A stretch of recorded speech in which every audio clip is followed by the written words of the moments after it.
India गठबंधन की coordination committee की बैठक आज दिल्ली में होनी है, लेकिन लल्लन सिंह जी का अता पता नहीं है।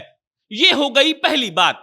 11 और 12 सितंबर को नीतीश कुमार अपने आवास में पार्टी के बड़े बड़े नेताओं से मुलाकात कर रहे थे और नीतीश कुमार के अगल बगल में उनके सबसे करीबी लोग बैठे हुए थे, लेकिन लल्लन सिंह वहां भी मौजूद नहीं थे। और यह हो गई दूसरी बात। लल्लन सिंह को कोऑर्डिनेशन कमेटी में शामिल होना था, लेकिन उनके बदले में जदयू के मंत्री संजय झा शामिल होने दिल्ली पहुंच गए हैं। यह हो गई तीसरी बात। और जब आप इन तीनों बातों को मिलाएंगे तब आपको मालूम पड़ेगा कि जदयू वाले एक तरीके से कह रहे हैं कि लल्लन बाबू को डेंगू हुआ है, लेकिन असलियत इसका कुछ और भी हो सकता है। हालांकि कई मीडिया रिपोर्ट्स में यह कहा जा रहा है कि अब तक इस बात की पुष्टि नहीं हो पाई है कि वाकई में डेंगू हुआ है या फिर इस बात का बहाना बनाया जा रहा है। इंडिया की बैठक हुई थी बंबई में, आपको याद होगा, 31 अगस्त को और 1 सितंबर को। उसके बाद वहीं पर कोऑर्डिनेशन कमेटी बनाई गई थी। किसी भी गठबंधन को या किसी भी पार्टी को बढ़िया से चलाने के लिए कोऑर्डिनेशन कमेटी का बहुत बड़ा योगदान होता है। और आज कोऑर्डिनेशन कमेटी की पहली बैठक दिल्ली में शरद पवार जी के आवास पर होने वाली है और वहां पर जदयू की तरफ से लल्लन सिंह जी जाने वाले थे। आरजेडी की तरफ से तेजस्वी यादव को जाना था तो वो कल ही निकल गए, लेकिन लल्लन जी का अता पता नहीं है। इसीलिए मीडिया में बहुत सारी खबरें चल रही हैं और हमने सोचा कि चलिए इस बात का विश्लेषण आपके सामने कर देते हैं कि आखिर लल्लन बाबू क्यों नदारद हैं और इसका क्या मतलब है। लेकिन उससे पहले नमस्कार स्वीकार करिएगा, मेरा नाम प्रशांत राय है। ये वीडियो रोडवेज ऐप के द्वारा प्रायोजित है। रोडवेज बिहार की एक ऐसी टैक्सी की कंपनी है जो आपको आधे किराए में पूरा बिहार घुमाती है। आपको पटना एयरपोर्ट से बिहार के किसी भी गांव में जाना हो या बिहार के किसी भी गांव से पटना आना हो, आपको प्ले स्टोर पर जाना है, रोडवेज का ऐप डाउनलोड करना है और आधे किराए में आप पूरा बिहार घूमने का आनंद ले सकते हैं। अब लौटते हैं लल्लन बाबू पर। लल्लन बाबू 11 और 12 सितंबर को नीतीश कुमार के आवास पर जो बैठक हो रही थी उसमें शामिल नहीं होते हैं।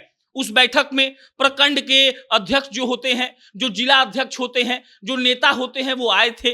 नीतीश कुमार ने उनको चुनाव को लेकर कई चीजें समझाई। कहा गया कि लोकसभा चुनाव को लेकर नीतीश जी ने सीधा सीधा टास्क दिया और नीतीश कुमार के साथ उनके कई मंत्री जो कहे जाते हैं कि उनके बहुत करीबी हैं, वो लोग वहां मौजूद थे। वहां पर लल्लन बाबू नदारद थे और वहीं पर नीतीश कुमार ने यह अनाउंस किया कि जो दिल्ली में इंडिया की कोऑर्डिनेशन कमेटी की बैठक होने वाली है वहां पर लल्लन बाबू के अलावा संजय झा जाएंगे। लल्लन बाबू हो सकता है जाएं या हो सकता है ना जाएं।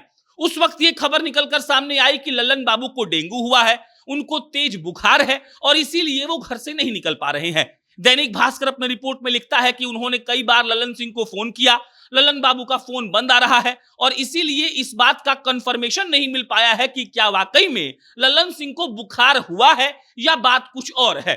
2 दिन मीटिंग में शामिल नहीं होना, उसके बाद इंडिया की पहली कोऑर्डिनेशन कमेटी की बैठक में शामिल नहीं होना और एक तरीके से आप याद करिए जब नीतीश कुमार आरजेडी में गए थे उसके कुछ दिनों के बाद उन्होंने हंसकर कहा था कि लल्लन बाबू ही तो हमको लेकर गए। माना जाता है कि लल्लन सिंह का बहुत बड़ा योगदान है एनडीए से गठबंधन तुड़वाकर महागठबंधन में नीतीश कुमार को ले जाने का। और वही लल्लन बाबू अगर इंडिया के कोऑर्डिनेशन कमेटी के बैठक में नहीं जा रहे हैं, जहां पर बड़ी बड़ी चर्चाएं होने वाली हैं, जहां पर इस बात का डिस्कशन होने वाला है कि रैली कैसे होगा। एक खबर यह भी है कि 2 अक्टूबर को यानी कि गांधी जयंती को एक बहुत बड़े कार्यक्रम का आयोजन होने वाला है जो इंडिया वाले करेंगे, उसका भी पूरा प्लानिंग होगा और वहां पर लल्लन बाबू नहीं गए हैं। उनके बदले में भेजा गया है संजय झा को, या बिहार सरकार में मंत्री हैं।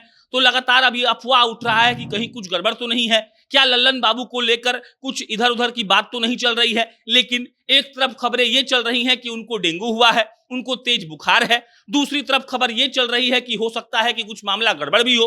अब तक कुछ भी क्लियरेंस नहीं आया है, लेकिन अगर क्लियरेंस नहीं आता है तो कहीं ना कहीं ये सवाल उठेगा कि लल्लन बाबू कहीं ना कहीं कुछ गड़बड़ कर रहे हैं या फिर नीतीश कुमार से उनकी कोई बातचीत हुई है। और अगर क्लियरेंस टाइफॉइड का या डेंगू का आ जाता है तो समझा जाएगा कि ये बहुत नॉर्मल सा बात है। बाकी इस पर कोई अपडेट आएगा हम आपको इत्तला करेंगे। मेरा नाम प्रशांत है, बहुत बहुत धन्यवाद।